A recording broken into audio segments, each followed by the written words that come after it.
A day in my life as a content creator in the age of 12. Hello mga beshi!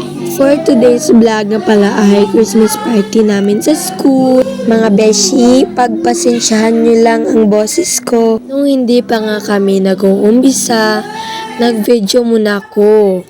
Ang may yarn, inaayos nga muna ni ma'am yung mga pagkain at gifts namin. Tapos, nagkantahan muna kami. At kumain na nga pala kami dyan mga beshi. At ang pinakahihintay nga namin mga beshi, nagpalitan na kami ng gift. Ang nakuha ko ngang regalo ay galing kay Giselle Queen Gardosi.